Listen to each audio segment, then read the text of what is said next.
This is an ABP Life podcast.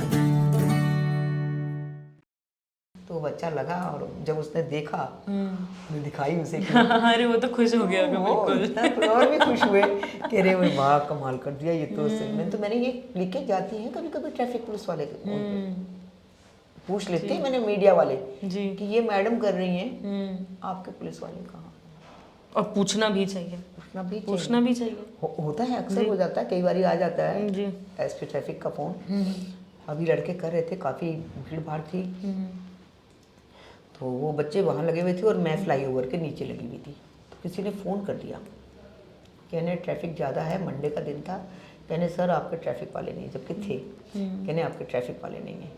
अब उन्होंने उस लड़के के पास फ़ोन किया जिसकी ड्यूटी थी तो कहाँ आएंगे मेरा सर मैं तो ट्रैफिक में ही हूँ बोले कहाँ ट्रैफिक बोले मैडम के साथ बोले झूठ बोल रहे हो तुम बोले मैडम मैं आपको मैंने कहा लाओ मुझे दो मैंने कहा सर आपको किसने कह दिया ये तो सवेरे 8 बजे से यहाँ है मेरे साथ क्या मैडम आप इनकी पक्ष ले रहे हो मैंने पक्ष नहीं ले रही हूँ सर मैं बिल्कुल पक्षपात नहीं करती अगर ये ड्यूटी नहीं करेंगे मैं आपको तुरंत कॉल करूँगी ये भी बहुत ज़रूरी है। मैंने तुरंत मैं टीआई साहब को कर देती हूँ अगर नहीं आते ना जैसे ड्यूटी वाले नहीं आते हैं वो करते हैं तो मैं तुरंत टीआई साहब हैं हमारे बीबी गुप्ता जी हाँ जी मैडम तो वो भी बहुत सालों से जानते बड़ी इज्जत करते हैं बाकी ट्रैफिक वाले सारे अच्छे पुलिस वाले मेरे थाने वाले सारे इज्जत करते हैं और कोई बात हो जाती है तो बड़ी शांति से ये नहीं कि कोई वो घुमा के किसी से उस तरह से नहीं वो यही कहते हैं कि नहीं यार मैडम आई है तो मैडम की शर्म कर लो चाहे आप डिफरेंस देखिए ना जब आपने शुरू किया था तो कट तो बहुत ही उल्टी बात है कोई खड़ा भी नहीं होने को होता था और आज आप देखिए वहाँ पर ट्रैफिक पुलिस वाले खड़े होते हैं और ध्यान भी रखा जाता है। पहली बार जब मीडिया आई थी जी तो लोग बाग हैरान हो गए थे कि मीडिया क्यों आ गई ये क्या हो गया और जो इंसान ये बोलता था ना कि अपनी बीवी को आप समझाते नहीं हो ये नेताजी थे वो वहाँ के बहुत भारी नेताजी हैं वो आज भी हैं उनसे बात उनको पता नहीं था क्योंकि उन्होंने मुझे कभी देखा ही नहीं था हकीकत बात तो ये है कि उन्होंने कभी नहीं देखा था मुझे किरण यादव जी थी वो एसपी ट्रैफिक थी वो आए अमर सिंह जी थे वो थे उन्होंने सीटी डंडा मुझे दिया सब ट्रैफिक बाकायदे और सब अब वो जो बड़े मजे से बोल रहे हैं सब मैं जब हमारा आपका जैसे चल रहा है ऐसे ही चल रहा था जी जब एनडीटीवी वालों ने रविश जी ने उनसे सवाल किया करने के जी ऐसी ऐसी बातें इतना शोर मच रहा है और एक लेडी आपके यहाँ आपके ट्रैफिक वाले नहीं कर रहे हैं और आपको क्या नॉलेज में नहीं है इस लेडीज़ का इसको कुछ किया नहीं आपने सम्मानित वगैरह आता नहीं नहीं हम कई बार ही सम्मानित कर चुके हैं अच्छा और मैं वहीं बैठी कहने लगे रविश जी कहने लगे कैमरा में कहने रविश जी कहने लगे ये मैंने कहा जी बिल्कुल झूठ बोल रहे हैं आज भी वो क्लिक आपको मिल जाएगी बिल्कुल। जब वो देखा तो मेरे हस्बैंड ने रोका गाड़ी में पानी था तो मेरे पास रुमाल था रुमाल भगत मैंने उसको यहाँ लगाया लगाने के बाद उसको तुरंत मीनाक्षी हॉस्पिटल हम लोग लेके पहुँचे जब तक भी नहीं मालूम था कौन है क्या है बच्चा है ठीक है तो मीनाक्षी हॉस्पिटल में जो डॉक्टर हैं वो थोड़े से घमंडी टाइप है उनकी मैडम तो मैंने कहा भाई एक केस है एक्सीडेंट तो कहने पहले पुलिस को बुलाओ अरे बेसमेंट में बैठे थे आप यकीन नहीं करेंगे मुझे गुस्सा आ गया उस चीज़ को देख के मैंने आप डॉक्टर हैं यस आपको क्या लग रहा है मुझे कहती आपको क्या लग रहा है तुमको मैं डॉक्टर नजर नहीं आ रही तो मैंने कहा ये सवाल आप नहीं करती ये सवाल आप नहीं करती कि पुलिस को बुलाओ पुलिस भी आ जाएगी उसके माँ बाप भी आ जाएंगे उसके बहन पहले उन्हें देखिए तो सही पहले ये देखिए कि उसको क्या है और वो कैसे ठीक हो। अब वो आए और खैर जब झंझोड़ दिया मैंने तो आए आके उसको देखा अच्छा भाई हाँ कहने लगे कहाँ क्या नाम है तुम्हारा बात कहने उसने बताया कहने लगे कैलाश हॉस्पिटल में डॉक्टर चंद्रा का बेटा फिर तो वो जल्दी आओ तुम भी आओ तुम मैंने क्या हुआ बस क्योंकि पता चल गया कि ये डॉक्टर का बेटा है तो या ये किसी नेता का बेटा है या मैंने कहा ये क्या है यार एक इंसान है जिसे डॉक्टर की जरूरत है बस यही जानना जरूरी होना चाहिए इसके बियॉन्ड कुछ मैंने किसी भी बेचारे का फिर मैंने बेटा आप ये देखो कि आपका पर्स आपकी सब चीज है कहने लगा हाँ आंटी है तो सही क्योंकि मैंने सब जो उसके जो मैंने तुम क्यों उतार कहने ऐसा है मैंने कहा तुम इधर लाओ सब उनको के रखा है फिर डॉक्टर चंद्रा आए मुझे कहने लगे आप आना घर आना कौन किसके घर चाहता है बेटा इतना टाइम नहीं है मुझे रोड में मेरे साथ आप जो हेल्प हो सकी मैंने कर दी एक दफ़ा एक गाड़ी गेहूं के ट्रक के नीचे वो अपने बेटे के कार्ड बांटने जा रहे थे और क्या है वो अपना पालम के पास ही है वो तो वहाँ रहते हैं। तो उन्होंने जो था कार्ड बांटते बांटते वो जैसे ही हाईवे पे आए तो क्योंकि छोटा था मैंने बताया ना, वो ट्रक का पहिया फट गया। अच्छा। और वो गेहूं की बोरी समेत वो उस गाड़ी को दबा दिया। बाप रे। बसंत विहार के रहने वाले, सॉरी। और 7 तारीख की बात है और 25 जनवरी की बेटे की शादी थी। अब वो कोई उनको पता ही नहीं किसी को, ये तो पता है कि यहाँ कुछ हुआ है मगर ये नहीं पता कि गाड़ी के अंदर कुछ लोग, पर वो पता नहीं कैसी किस्मत थी कि वो एकदम लेट गए ऐसे करके और छत उनके ऐसे। अरे अब उसमें से एक आवाज़ आ रही है, हेल्प हेल्प हेल्प हेल्प। मेरा बेटा ऑटो लेके आ रहा था, उसने कान लगा के सुना, कहने की यार कोई पुकार है गाड़ी में से, गाड़ी तो नज़र आ रही। तो उसने बोला, कहने के अरे भैया ठीक है आप, कोई है गाड़ी में? तो उन्होंने बड़े उसने कहना प्लीज़ हेल्प करो, हमारी हेल्प करो, हमें निकालो। फिर तो उसने जल्दी से मुझे कॉल करी, मम्मी। मैंने कहा, कह रहे कुछ रस्से बल्लियाँ और कुछ बंदे लेके आओ जल्दी से। मैंने क्या हुआ? बोले ऐसी ऐसी बात है, गाड़ी देखो मर जाएंगे बेचारे। तो एक आवाज़ में वहाँ निकल पड़ते, हाँ आंटी चलो चलो। फिर तो जैसे हनुमान की सेना पूरी पत्थर लेके, किसी के हाथ में कुछ, किसी के हाथ में कुछ, सब चल दिए। सब कोई तौलिया ही लपेटे हुए हैं अंकल, और आंटी की हेल्प करने जा रहे हैं। अरे भैया पजामना आंटी चलो जल्दी। मोटे मोटे रस्से कहीं वो टेंट वाले से लेके, बल्लियाँ लेके, फिर देखा बोरियाँ पूरी ट्रक गेहूँ का उसमें लदा पड़ा है। हमने एक काम करो भैया, ये ऐसे नहीं कि बोरियाँ फाड़ दो, फाड़ो बोरियाँ। फिर फटाफट बोरियाँ फाड़ी, जल्दी जल्दी जल्दी जल्दी। इतने में पुलिस भी आ गई सफाई करने, और वो ट्रक को रस्सों में बांध के खड़ा किया वापस उसको। फिर बल्लियाँ लगा दी, फिर वो संबल लेके आए, संबल से उसको हटाया, उनको निकाला। उसके यहाँ पे कांच घुस गया, ये भेजा बाहर आ गया उसका। दोनों हाथ दोनों पैर टूट चुके उसके, और ऐसे ब्लड जा रहा उसको बहुत। सब लोग देख रहे, अरे रे मर गया, अरे रे मर गया, ऐसे बोले, अरे रे मर गया बेचारा, उल्टा पड़ा हुआ। तो मैंने कहा देखिए भीड़ कैसी लगी हुई, हम लोग मेरी एक आदत थी, मैं घुस जाती हूँ भीड़ में। देखो तो वो बच्चा बेचारा, तो मैंने इसको सीधा करती हूँ। फिर मेरे हस्बैंड और मैंने सीधा करा, 22-23 साल का सीधा किया। तो उसको मैंने ऐसे ऐसे करके देखा, क्योंकि मुझे हॉस्पिटल का कुछ नॉलेज है, क्योंकि मैं रह चुकी हूँ, कई हॉस्पिटलों में भी रह चुकी हूँ, तो मेडिकल में भी रह चुकी हूँ, मैंने मेडिकल में भी काम किया है, ग्लूकोज डिपार्टमेंट में। तो मैंने उसको देखा तो मुझे कुछ थोड़ी सी उसकी हार्ट बीटिंग नजर आई। मैंने है तो सही, तो हमारा को वही होता है कि हम लोग बस बचा दे उसको। उसको मुंह से मुंह, पहला प्रेशर होता है कि अगर मुंह से मुंह आपने प्रेशर दे दिया उसको, कम से कम नहीं तो 5-6 बारी प्रेशर देना है। उसके बाद ये रख के यहाँ पर उसको पंच करो आप, तो सांस आ जाती है। मैंने देखा उसको, तो मैंने कहा भाई अभी है।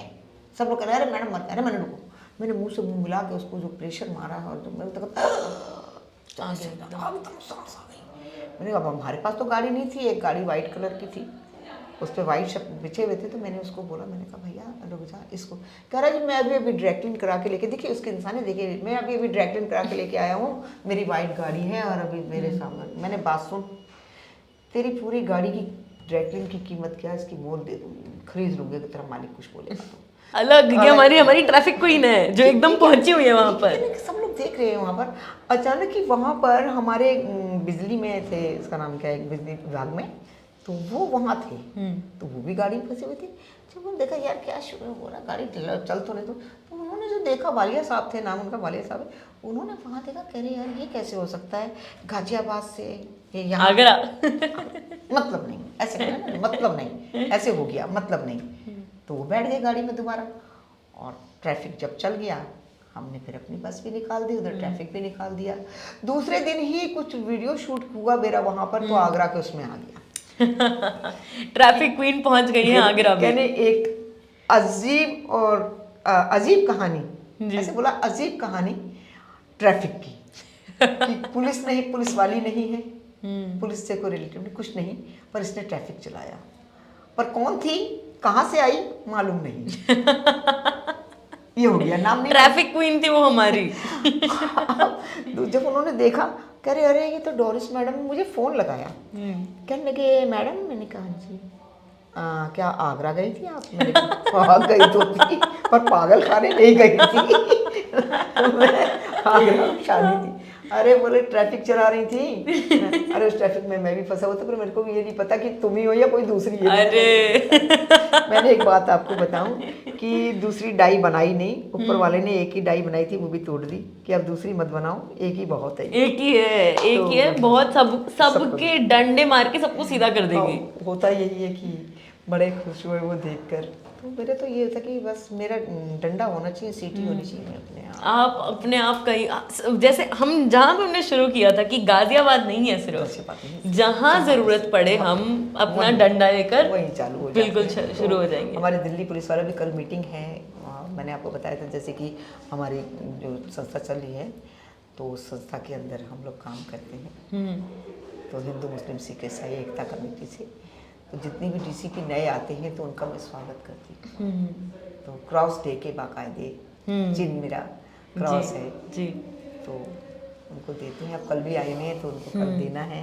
और अभी जैसे 15 अगस्त वगैरह आ रहा है, उसके अंदर ड्यूटियाँ लगाते हैं। अभी कांवड़ सेवा गई है आपकी, हाँ। हज के लोग गए थे तो उनको पासिंग देने की हुई। तो हाईवे पे तो वो कहते हैं भाई हाईवे पे किसी की जरूरत नहीं है, सिर्फ मैडम है तो सब कुछ ठीक। मैडम पूरा चला लेंगे, मैडम को किसी की जरूरत नहीं तो है। हंसते हैं हमारे डॉक्टर परवेज में, कहते हैं कि 100 से 1 बनी है ये। और 100 से 1 बनी है ये। तो ये सोच लीजिए कि इसके लिए कोई भी जो है ऐसी मुश्किल चीज़ नहीं है जो नहीं कर सकती है। बिल्कुल बिल्कुल सही तो कहा। अभी कल फिर जा रहे हैं और जी। अच्छा वहाँ पर तैयारी पूरी है। पूरी तैयारी है। कल 12 बजे से हमारी मीटिंग है। जी। तो पुलिस वाले भी हंसते हैं, कहते हैं मैडम जी आपका तो क्या कहें, आप तो हमें शर्मिंदा कर देते। मैंने कहा शर्मिंदे क्यों हो रहे भाई, बिना ट्रेनिंग के उन्होंने पता नहीं कितने टाइम लगा के ट्रेनिंग करी, आपको किसी ट्रेनिंग की जरूरत मुझे नहीं ये है। चीज बोली कर लगे मैडम एक बात बताओ, किसी स्कूल में आपने ट्रेनिंग दी? मैंने कहा भाई मैंने किसी स्कूल में नहीं दी, मेरी बेटी मुझे ट्रेनिंग दे गई। बस मेरे जो ट्रेनिंग देने वाली थी वो मेरी बेटी दे गई। और बस, और हमें किसी ट्रेनिंग की जरूरत ही नहीं। जरूरत ही नहीं है। और मैं चाहती हूँ कि तुम लोग मुझसे ट्रेनिंग ले लो और लोग मुझसे ट्रेनिंग ले। वो ट्रेनिंग ये है कि घरों से निकले, जो अपने आप में नेता समाज सेवक सचमुच अपने आप को समाज सेवा लिखते हैं, तो आप आके 1 घंटा मेरे साथ खड़े हो जाइए उस रोड के। तो मैं एक जाना जी, 1 घंटा भी एक चौराहे पे आप खड़े हो गए तो मैं कह रही हूँ 100 चौराहे पे 100 जने खड़े हो गए तो 100 से ज्यादा जाने बच गई। बिल्कुल सुरक्षित हो। बिल्कुल। और हमारा 1 घंटा होता ना, ये 10 घंटे के बराबर है। बराबर हो जाए, क्योंकि मॉर्निंग में जल्दी जल्दी ऑफिस की, उस टाइम पे ही सबसे ज्यादा रश लगता है, रश। ट्रैफिक होता है, सब कुछ। और अगर एक गाड़ी ने ब्रेक मार दी किसी वजह से तो पीछे 100 गाड़ियां ब्रेक लग जाती हैं। बिल्कुल। 100 का मतलब पीछे तक हाईवे पूरा जाओ। तो मैं वो नहीं होने थे। हमारे यहाँ से जज साहब निकलते हैं और जब मैं नहीं निकलती हूँ तो वो लोग भी आजकल नोटिस करने लगे हैं, वो पूछते हैं, तो मैं सैल्यूट बाकायदे देती हूँ। तो अभी कावड़ में यही चीज़ हुई। तो एक पुलिस वाले थे हमारे मलिक जी मेरे साथ, तो कहने लगे भाई लिख लेंगे जज साहब कैसे होगा। तो उन्होंने पता किया, कहने लगे भाई अब जान तो जज, कह रहे बस जी मैं हूँ और मैडम है। बड़ा अच्छा लगा, देखो कह रहे हैं मैं हूँ और मैडम है और आप बिल्कुल निकल जाइए। कोई टेंशन लेने की जरूरत, मैडम है तो कोई टेंशन लेने की जरूरत है ही नहीं। कहते थे वो, कह देते हैं, कहते जब मैडम है ना यहाँ, तो अभी जो भी आता है पहले ही फोन कर देता है, मैडम आपको भैया आप लेट, मैडम है तो कोई टेंशन नहीं, जो आएगा कांवड़ आए, भीड़ आए, कुछ भी आए, सब आराम से निकल जाएंगे कंफर्टेबली। अभी हम लोगों ने दवाइयाँ वगैरह भी अपने हॉस्पिटल से फ्री दी, कांवड़ सेवा के अंदर मेरे हॉस्पिटल से। वो भी खासा भी बहुत अच्छी है। बड़ा कहते हैं कि पता नहीं उनको भी फरिश्ता ही बना के भेजा हुआ ऊपर वाले ने। अगर कोई भी पेशेंट ऐसा हो गया ना, कितने तो इतने रोते भी आते हैं पैरों, भाई साहब पैसे नहीं है, कम पैसे। वो कहेंगे भाई तू रो मत, तू उसका पहले ध्यान दो, आगे बाद में देखेंगे, इसका ट्रीटमेंट कर, जल्दी कर इसको। तो वो भी बड़े दयामंद है। और जी, मुझे वो जो लोग मुझे मिल रहे हैं ना, वो दयामंद मिल रहे हैं। वो बिल्कुल आपके जैसे ही मिले हैं। पता नहीं क्यों ये ऊपर वाले की कुछ है कि मुझे जो भी मिल रहा है ना, वो मुझे लगता है कि नहीं यार ये मेरे साथ साथ ये अपना वो भी पूरी कोशिश कर रहे हैं जी। और ये बदलाव अगर कुछ टाइम और जिंदा रह गई, अरे आप तो मैं तो नहीं, आप मेरे आपको बाद न जाने देखेंगे कितने कि ये लोगों जरूर की बदलाव। इतनी दुआएं मिली है ना। बहुत दुआएं हैं। हकीकत बात है कि जब मुझे कैंसर हुआ जी, तो एक लड़की ने पता लगा कि इस नाखून के ऊपर रख के 9 दिन पानी पिया उसने। क्या बात है। मैं नहीं जानती उस बच्चे को, उस कन्या को मैं नहीं जानती। उसने 9 दिन ऐसे पानी पिया है कि मेरी आंटी को ठीक कर दो, स्कूली बच्ची है। तो अचानक उसका भाई वहाँ से निकला, तो उसने देख के शॉक हो गया। वो कह रहा मैडम आपको ही कैंसर हुआ था ना, आपको ही टीबी में था। कह रहा मेरी सिस्टर ने ना, छोटी सी है 11 साल की, उसने 9 दिन पानी रख के पिया, मैंने बेटा उसे लेके आना। मिले आप उससे? वो मिली नहीं।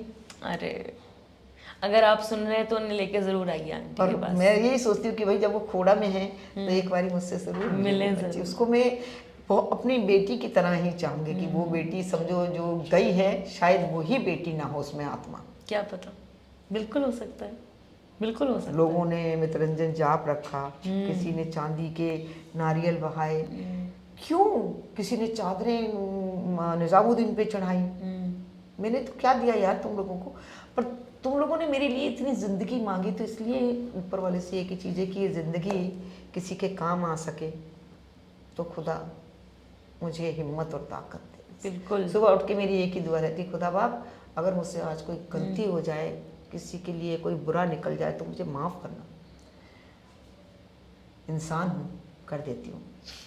किसी भी गलती हो सकती है। अभी हम आ रहे थे, हाँ, तो वो ये हॉर्न बजा रहा था, तो वहीं चौराहे पे खड़े हुए ये हॉर्न बजा रहा है गाड़ी हटाने के लिए। मुझसे रहा नहीं गया, मैंने शीशा उतारा और बस उसको एक ही काफ़ी हो गई बात।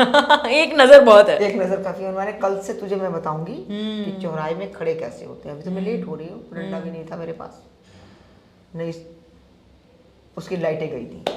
कुछ नहीं करती, मैं लाइटें तोड़ देती हूँ जब नहीं मानते हैं। तो आखिरी में जितने भी ऑटो हैं, विक्रम हैं बड़े वाले जो आपे बोलते हैं, वो हुए, ट्रिरी हुई, जिसकी लाइट टूटी हुई है और जिसके लेफ्ट साइड में डंडे ज्यादा पड़े हुए हैं, राइट, वो डंडा समझ लो डेंट पड़ा हुआ है, डोरिस में वो आंटी के हाथ लग चुका है, बिल्कुल खत्म एक ही बारी में। आपने चाय नहीं ली, ये बात ये अरे मैं चाय नहीं पीती, आप पीजिए, ये आपके लिए। आप थैंक यू।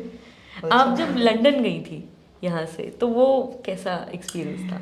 एक्चुअली क्या था कि देखिए सुनिए, किसी ने कहा ना कि अनपढ़ इंसान के लिए हर चीज़ परेशानी में डाल देती है, ये सोच के चलिए। मगर मैं कहती हूँ कि खुदा ने मुझे अनपढ़ नहीं रखा।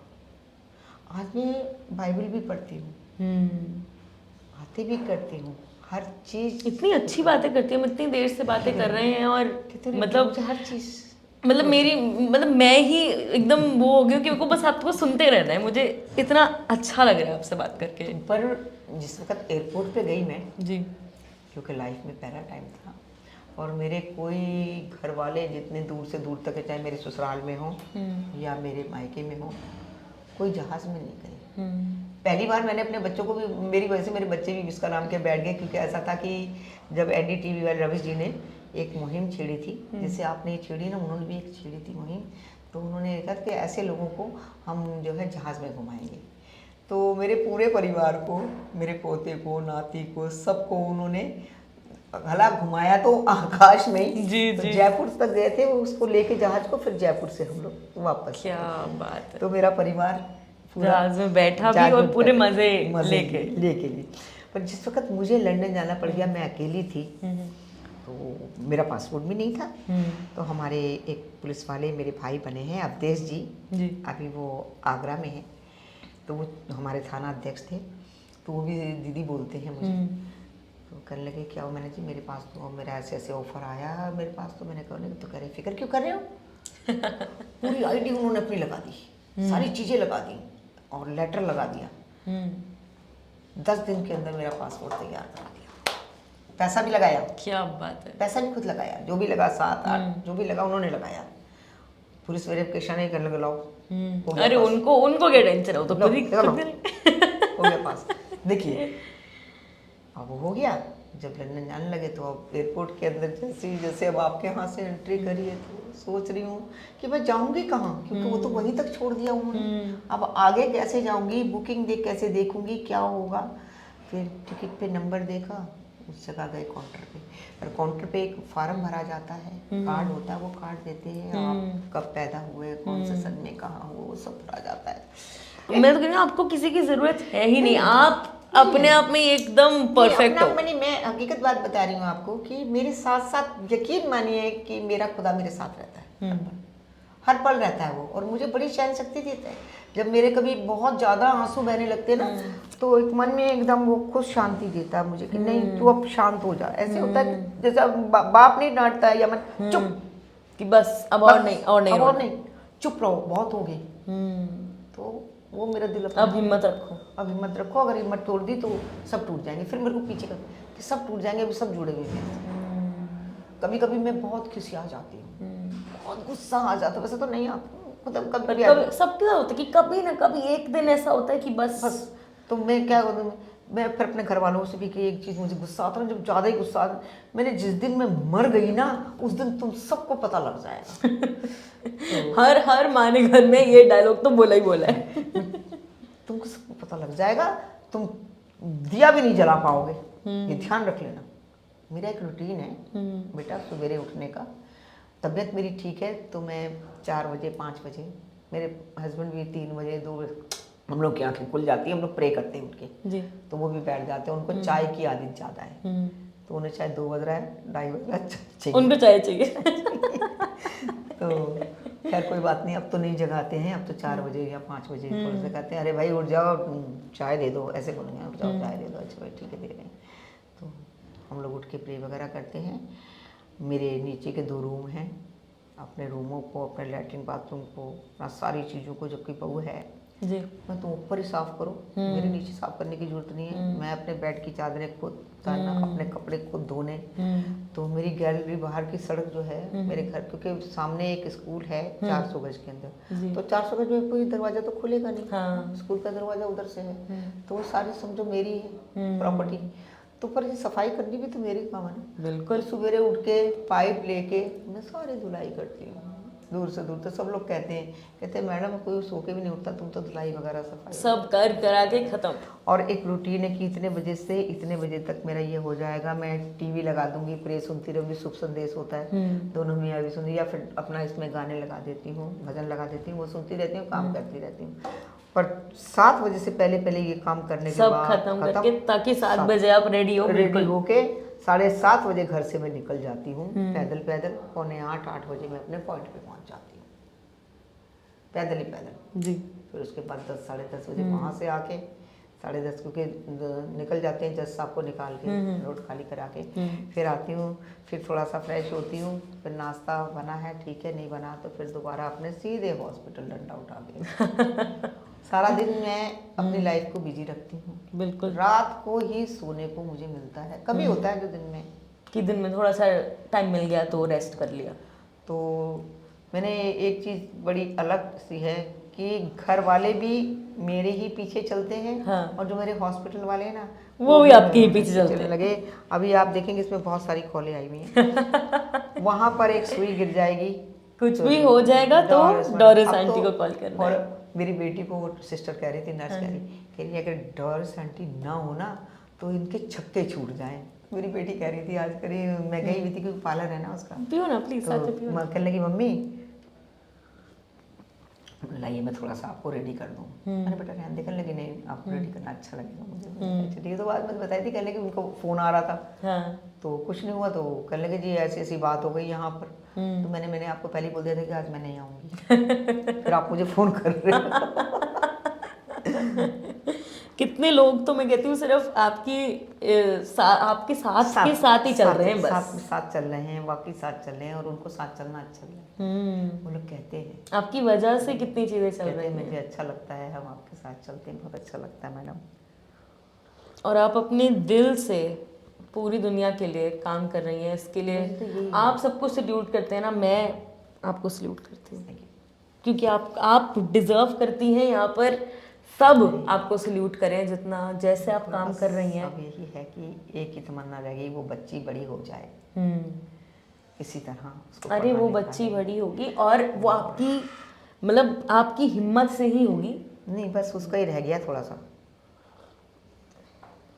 बाकी तो लड़के हैं अपना कर लेंगे सारे। नाती है वो अच्छी जॉब पे लगा बेचारा, पढ़ाई भी कर रहा है, बहुत समझदार है।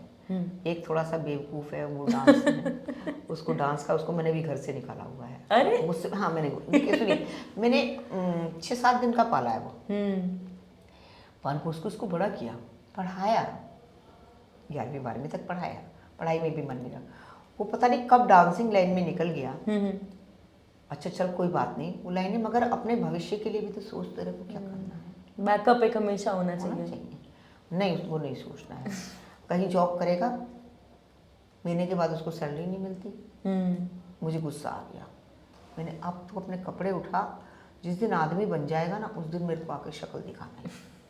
अभी निकाला हुआ है मैंने घर से, तो जाओ। सब लोग कह रहे अरे नेता नहीं, मैंने बिल्कुल नहीं बोलना बीच के अंदर, क्योंकि ये बड़ा हो चुका है, 22-23 साल का हो रहा है, छोटा बच्चा नहीं है। कल इसका घर बार बस जाएगा तो किसके ऊपर, बीवी के ऊपर खाएगा। सही बात है। मैंने फ्लैट बनाए हैं, ऊपर वाले ने मुझे तौफीक दी, मदद करी मेरी। जब मुझे कैंसर हुआ तो देखिए 6.5 लाख रुपए बहुत होते हैं मेरे इलाज के लिए, जो माननीय अखिलेश यादव जी ने दिए। डीएम आई थी उसमें, निधि केसरवानी जी, और सब एसएसपी वगैरह सारे मेरे घर का। जिस दिन वो लोग आए हैं मुझे पैसे देने के लिए, मेरा इलाज कराने के लिए, तो उस दिन कम से कम 12-13 गाड़ी मेरे घर के ऊपर, पुलिस फोर्स पूरी। अब होता है कि भाई पुलिस फोर्स आ रही है, ये हो क्या गया मोहल्ले में। हाँ, एकदम अफरा तफरी मच जाती है, एकदम क्यों हो रहा है। मीडिया भी भाग रही है, मीडिया भी भाग रही है, सब मीडिया भी भाग रही है, सबको एक ही जगह जाना है। और वो सब जो थे मेरे, जब वहां से चले तो उधर से जैसे जल्लूस वो मुगले आजम वाला पुलिस के पीछे पीछे। वो गाड़ी मेरे घर पे रुकी, जब मेरे घर पे रुकी तो सब लोग ना सन्न हो गए, कहने लगे मैडम मर गई। अरे सब होता है, कहने लगे मैडम गई, पुलिस जो आई है मैडम गई। और वो फट फट फट फट करके, हमें भी नहीं मालूम, आके दरवाजा पीटा, देखा पुलिस मीडिया, बात क्या है, हो क्या गया, हो क्या गया, ऐसा क्या हो गया भाई। तो देखा तो डीएम क्यों आई है, आई वो बैठ गई। उस टाइम पे मेरा टूटा फूटा घर था, एक मंजिल पूरी मेरे नीचे चली गई है। तो बैठी हूँ मैं ऐसे ही बेड पे लेटी हुई थी। कहने लगे आप यहाँ क्यों लेटी हैं। मैंने मैडम कहाँ ले, कहने आपको हॉस्पिटल में होना चाहिए, आपके लिए फंड आया है, आप चलिए। और उन्होंने उसी वक्त एम्बुलेंस मंगाई, मैडम ने 6.5 लाख रुपए वहाँ जमा कराए टैक्स में। कहने लगे इनका पैर जब उतरेगा बेड से, जब ये चलने लायक हो जाए। खुदा का फिर शुक्र अदा करती हूँ, चलने लायक, आप तो डंडे मारने लायक को कोई रूल तोड़ के दिखाए। मैम 3 महीने में, और एक मेरा सर का बाल नहीं टूटा, मेरे चेहरे पे कोई ऐसी बात नहीं आई, तंदुरुस्ती और बढ़ गई, स्पीड और बढ़ गई, मुझे लगता है 4 ज़्यादा ही हो गई बैटरी उससे डबल जान आ गई उसके बाद। लोग कहते हैं जब कोई सुनता है ना, कैंसर हो गया था मैडम आपके बाल बहुत अच्छे हैं, देखो इतने लंबे, इतने सुंदर, सब कुछ तेरा कुछ, मैंने मुझे कुछ नहीं हुआ, क्योंकि आपको कुछ हो भी नहीं सकता। मैंने कहा बहुत दुआएं थी, बहुत दुआएं थी, इतने लोग जिनके आपने जानें बचाई, इतने लोग जिनका आपने ध्यान रखा, इतने लोग जिनका कुछ होने से आपने रोक लिया। ये सोच लीजिए कि पूना से, शायद पूना से थे, मेरे हस्बैंड को पूरा पता नहीं, उन्हीं को पता है, 3 लोग आए थे वहाँ से मुझे देखने के लिए। जब पेपर में सुना होना तो वो लोग आए, 1 हफ्ता भर वो लोग बाहर रूम रह के रहे, लाइन लगती थी मैम मेरे हॉस्पिटल में मेरे लिए देखने वालों की। मीडिया वाले अंदर नहीं आने देते थे। मीडिया बहुत, बाप रे बाप, नहीं अभी मीडिया है, अभी मीडिया है, रात को आ रहे बेचारे मेरे मोहल्ले वाले बेचारे, जितने भी, मैडम को देख लें दो, डॉक्टरों के पैरों में पड़ रहे। फिर मेरे से पूछा जाता था मैडम अभी आप कंफर्टेबल हैं, बुला दें किसी को, या सर प्लीज आप किसी को रोको नहीं, आने दो, सब आने दो, इन्हें आने दो, आने क्या दो। वहीं पे एक शख्स भर्ती थे कि एक जिम वालों ने, एक ऑटो वाले थे, उनको मारा, ये डैमेज कर दिया उनका। अरे वो नीचे थे, तो उनको पता लगा कि समाज सेवी, मीडिया आ रही कहने किसके, वो समाज सेविका डोरिस फ्रांसिस के पास, जो NS-24 कंट्रोल करती थी। वो लेडी, उसके बेटे, वो लोग आ गए, उन्होंने रोक दिया गेट के ऊपर, कह रहे भैया हम हॉस्पिटल में भर्ती हैं, मेरे हस्बैंड हॉस्पिटल, मगर मैं मैडम से मिलना चाहती। कहने मैडम ऐसे नहीं मिलेंगे भैया, उनकी हालत ठीक नहीं है, कैंसर की पीड़ित हैं, ऑपरेशन हो रखा है, ऑक्सीजन पे हैं, तो आप समझो उनसे बात करनी। करे प्लीज़, आपके पैरों में पड़ गई। तो पैरों में पड़ गए तो मेरे को मेरी बेटी करने की कोई बात है, कोई पैरों में पड़ रहे हैं, हमारे गेट पे हो रहा है ये। तो मैंने कहा उनको बोलो अंदर आने दो, गेट कीपर से बोला, मैंने कहा अंदर आने दो बेटा। तो वो लोग आए तो एकदम पैरों में गिरने लगे। मैंने बात किया, आप पैरों में मत गिरो, ऐसे मत करो, मुझे अच्छा नहीं लगता, आप बात बताओ। कहना मैडम मेरे हस्बैंड को बचा लो, मेरे पास इलाज के लिए पैसे नहीं है, यहाँ मैक्स में ज़्यादा लग रहे हैं, जिन्होंने मारपीट करी है वो लोग जो पैसा दे नहीं रहे हैं। मैंने कुछ लोगों के पास भेजा, वहाँ से उनको मदद मिली, वहीं से बैठे बैठे मदद कराई। आके वो इतने खुश हुए, पैरों में गिर गिर। मैंने कहा नहीं भैया तुम मुझे कुछ मत दो, मुझे कुछ नहीं चाहिए। चौराहे पे आके उन्होंने स्वागत किया मेरा, गुलदस्ता। क्या बात है, क्या बात है। अच्छा लगा कि आपने हमारे पिताजी की जान बचाई। और कोर्ट में भी उनका केस डलवाया मैंने।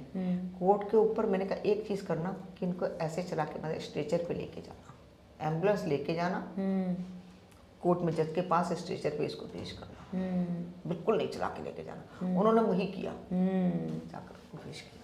जज ने देखी, क्योंकि जो हालत है वो दिखनी चाहिए, इतनी बुरी हालत करी है तो क्यों ना देखे। फिर अरेस्टिंग वारंट उनके हुए फटाफट, फिर भगदड़ मची को, तब उन्हें अरेस्ट करवाया मैंने, बाउंसरों को। बहुत बड़ा मिलता ना, पैसा दो उनका, हमें आपको सजा दिलाने से कोई मतलब नहीं है, हमें बंदा चाहिए। ठीक है, आपने जो किया है बिल्कुल, आप बस मानो, आप उनकी मदद करो और फिर वही करवाया उनसे। हमने ठीक है, हमें आपको सजा दिला के क्या मिलेगी? सजा 4 महीने, 6 महीने, साल भर। आप फिर छूट के आ जाओगे, फिर गुंडागर्दी करोगे। बिल्कुल वही करना आपने तो आपका तो होश बढ़ जाएगा कि एक बारी जेल, और एक बारी जेल जो चला जाएगा ना, ये पक्का है बेटा, वो पक्का हो जाता है। वो कहता क्या है, खाना तो वहाँ भी मिलता है, ऐसे बोलते हैं खाना तो, पर जब तुम ऐसे मारोगे ना उनको तो फिर दोबारा नहीं उठेंगे, वो चित्त हो जाएंगे। जब लाखों रुपए जाएंगे ना जेब से, तब समझ आएगा। समझ आ जाएगा। एक्शन में भी यही होता है, मेरा उधर जो होता है ना, मैं साफ कह देती हूँ, आप इसका इलाज कराइए, आप बस इलाज कराइए और उनको ठीक कर दीजिए। और कंप्रोमाइज जब होगा जब आप इलाज करवा लोगे। कि बस यही है कि आए, काम करे, घर चले गए, घर का काम कर लिया। आप इतने लोगों के लिए वो हिम्मत लेकर चल रही हैं। लोगों से बस यही है मेरी, बस बार बार यही इंतज़ार रहती है, हर बच्चे से कहती हूँ कि बेटा जब आप घर से निकले तो अपने आप को भी सुरक्षित रखें, उनको भी सुरक्षित। बिल्कुल बिल्कुल, सबसे बड़ी सीख ही यही है। सीख ही यही है। आपको कुछ पीना खाना, आप अपने घर आइए, शौक पूरा कीजिए अपने बच्चों में बैठ के। जी, हम आपके घर में तो नहीं देखने हैं, मगर आप घर में कीजिए अपने, जब तक आप खुद को और बाहर किसी को किसी भी जोखिम में नहीं डाल रहे, आप कुछ भी कीजिए। तो वो अच्छा लगता है कि अगर कोई इन बातों को बहुत से लोग मानने लगे हैं सीट बेल्ट। आजकल अगर मैंने ये देखा है, मैंने खुद अपने नोटिस किया कि अगर आ रहे ना गाड़ी और मैं खड़ी हुई हूँ तो वो पहले सीट बेल्ट कर लेते हैं। वो कहते हैं ऐसा ना हो, ये डंडा डर डर डर। और असल में तो ये डर ही लोगों में खत्म हो रहा है, और ये डर ही ज्यादा होना चाहिए, रॉन्ग अपनी साइड जान जो आ रहा का डर होना है, चाहिए। रॉन्ग साइड जो मोटरसाइकिल लेके आ रहा है, उसे पता है इसके हाथ में डंडा, ये मार देती है। वो पहले ही दूर से, बस पहले ही मैं कहती हूँ चल, अगर वो दूर से इशारा होता मेरा, चल। अगर वो मान गया ठीक है, नहीं माना फिर आ जाओ, फिर इसमें फोटो खींच के खत्म काम। 5-10 से नीचे मतलब नहीं चलाना है इसका। गाड़ी भी सीज करा देती हूँ, अगर नंबर नहीं है गाड़ी सीज करो, पुलिस वालों को कॉल करती हूँ, थाने वालों को, आइएगा सीज कीजिए इसको। या मेरे साथ जो होते हैं सीज कीजिए इसको, खत्म बात, छोड़ना नहीं है, पैसे लेके नहीं छोड़ना। नहीं, खैर वो लेते भी नहीं। चाहे वो पीछे कुछ भी करते हैं बेटा, मुझे नहीं मालूम पर्दे के पीछे क्या कर रहे हो आप, मुझे नहीं पता, मगर तारीफ है। लोग बाग कहते बेशक है जी पुलिस वाले ने ये कर दिया, पुलिस वालों ने पैसे ले लिए, मगर मैं खड़ी हूँ तो वो नहीं, तो वो पानी भी किसी का नहीं लेते। तो ये मैं तो फिर कहूंगी कि ये तो आपका ही डर कह लो, आपका ही एक वो कह लो, इज्जत कह लो, कैसे भी, कि मतलब डोरिस जी के सामने नहीं करना। और अगर किसी का गाड़ी उन्होंने पकड़ ली तो उन्होंने मुझे फ़ोन कर दिया, पहले यही बोलते हैं, अच्छा मैडम से बात कराओ, आप मैडम का हो ना, मैडम से बात कराओ। जिसके पास फ़ोन नंबर है मेरा, वो गाड़ी तो छूट जाएगी, उसके पास नहीं है, उसके बाद पुलिस वाले मुझे खुद फ़ोन करते हैं और फोटो खींच के भेजेंगे उसकी व्हाट्सएप पर, मैम पहचान नहीं रही, मैंने नहीं मेरी नॉलेज में। फिर वो अंदर गया, गाड़ी सीज, चला और बस चला। पर मतलब दाद देनी पड़ेगी आपकी डोरिस जी, जितनी कहानियाँ आपने आज सुनाई, कितने कितने लोगों के साथ ऐसा हो जाता है, ऐसे हादसे हो जाते हैं, और आप भी उनमें से एक है। पर बहुत लोग हिम्मत हार के बैठ जाते हैं। बस उस समय में अपने आप को खड़ा करके वो हिम्मत रखना और अपने हाथ में वो डंडा पकड़ लेना कि बस मैं तो अब कहती हूँ कुछ नहीं कि होने देना अगर हमने। डंडा हमारी हिम्मत ही है, हम्म, अगर हम में हिम्मत है ना तो हम सब कुछ कर सकते सब कुछ कर सकते हैं। हैं, और खास कर सब मैं कुछ कर तो सकते मैं हैं। जितनी भी लेडीज हैं उनके लिए यही बोलूंगी, चाहे वो बेटियां हैं, चाहे वो माएँ हैं, चाहे वो दादियाँ हैं, अगर हिम्मत रखती हैं, जब वो बहू के ऊपर जूता उठा सकती हैं, डंडा उठा सकती हैं, तो अगर तुम गलत काम वालों को उठाओगे तो शायद उनको कुछ बिल्कुल अक्ल आएगी। बिल्कुल। घर में तो अपने हमेशा अपने घर में अपनी बहू बेटियों की बजाय तुम बाहर करो ना, किसी का भला करो भला वो करो करके। ना, तो अच्छा लगेगा कि आप, मैंने देखा, पता नहीं, मैं खुद सोचती हूँ कि कभी कभी कि यार इतना औरतों को टाइम कैसे मिल जाता है जो घर में बैठ के बुराइयाँ और सुन रही हैं। मुझे बैठने का भी टाइम नहीं है, तो ये भी आज मैंने टाइम जैसे तैसे निकाला है कि हर काम को पीछे छोड़ के, क्यों कि मीडिया मेरे लिए भी सबसे पहले, क्योंकि मीडिया की बदौलत मुझे ज़िंदगी मिली है, मैं इतना जानती जी। हूँ, मुझे पहचान मिली है। जी। ये और वो पहचान आपकी रहेगी, हमेशा रहेगी। तो मैं सभी मीडिया का शुक्रिया अदा, बार बार यही कहती हूँ कि सभी मीडिया का शुक्रिया अदा करती और हम एज मीडिया आपका शुक्रिया अदा जितना भी करें लगे। कम है, और क्योंकि जो काम आप कर रही हैं, चाहे फिर वो मेडिकल स्फीयर में हो, चाहे फिर वो रोड पर हो, लोगों का ध्यान रखना, लोगों को सही अटेंशन दिलाना जब उन्हें चाहिए, और सही जस्टिस भी दिलाना, कोई आपको इनफ शुक्रिया अदा कर नहीं सकता आपके काम के लिए। बस सबके लिए एक ही राय होती है मेरी जी।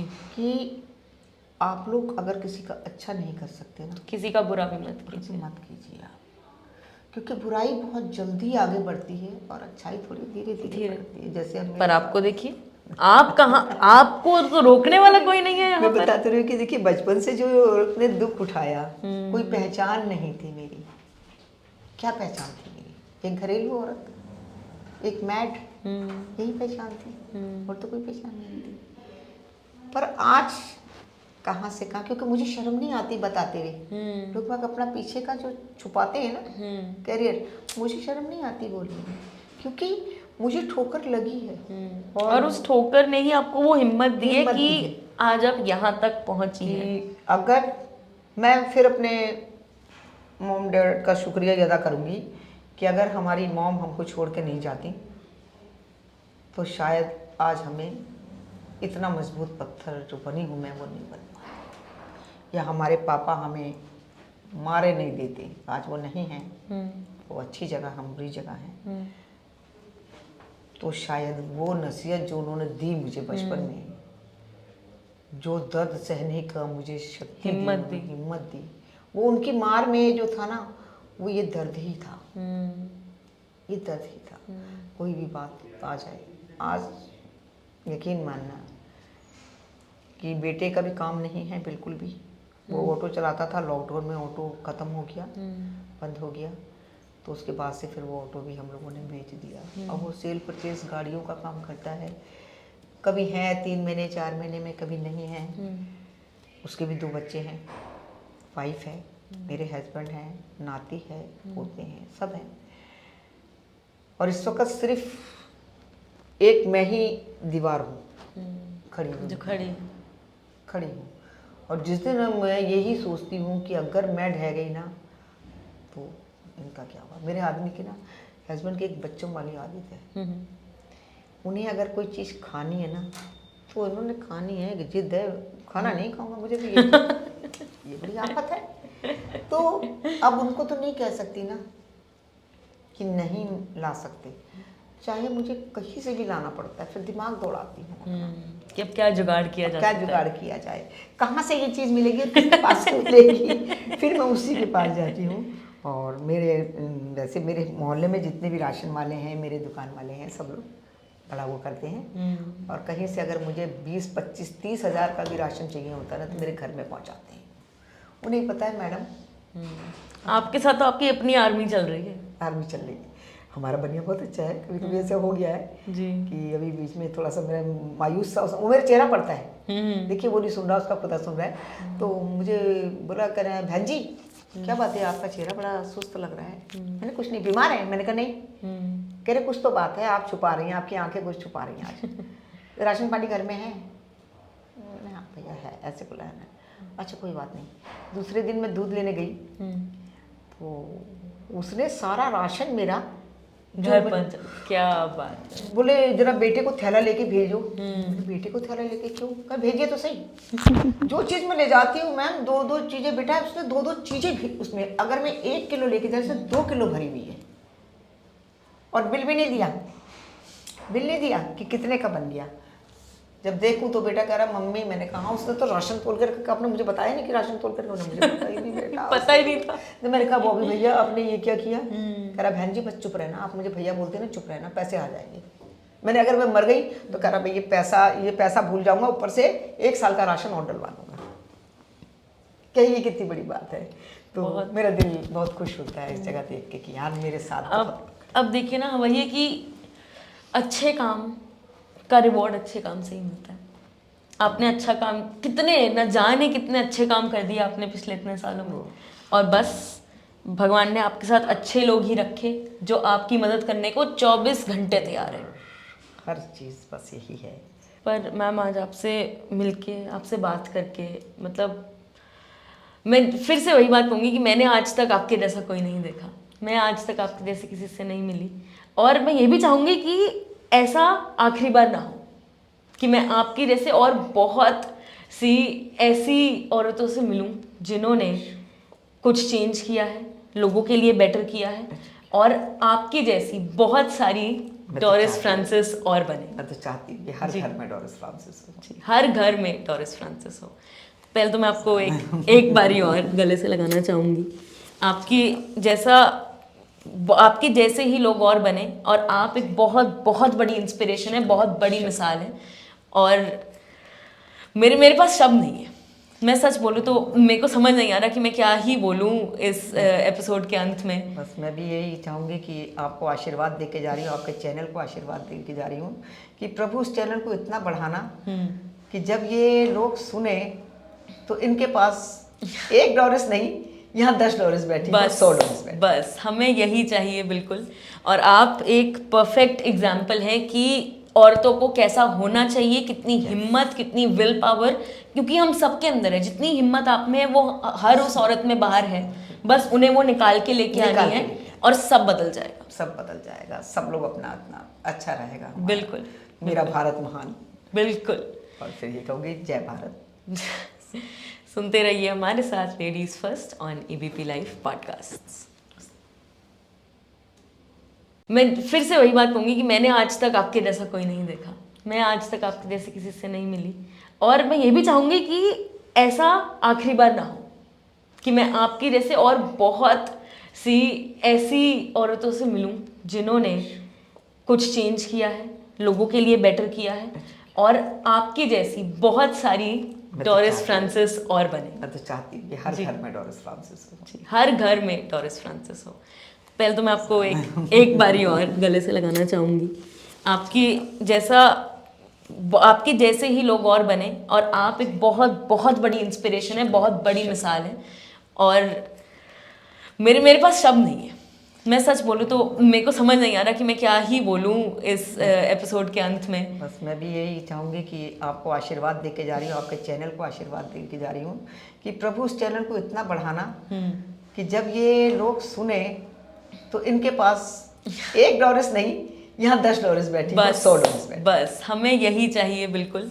और आप एक परफेक्ट एग्जाम्पल हैं कि औरतों को कैसा होना चाहिए, कितनी हिम्मत, कितनी विल पावर, क्योंकि हम सबके अंदर है। जितनी हिम्मत आप में है वो हर उस औरत में बाहर है, बस उन्हें वो निकाल के लेके आनी है, और सब बदल जाएगा। सब बदल जाएगा, सब लोग अपना अपना अच्छा रहेगा। बिल्कुल। मेरा भारत महान। बिल्कुल। और फिर ये कहूँगी जय भारत। सुनते रहिए हमारे साथ ladies first on ABP live podcast.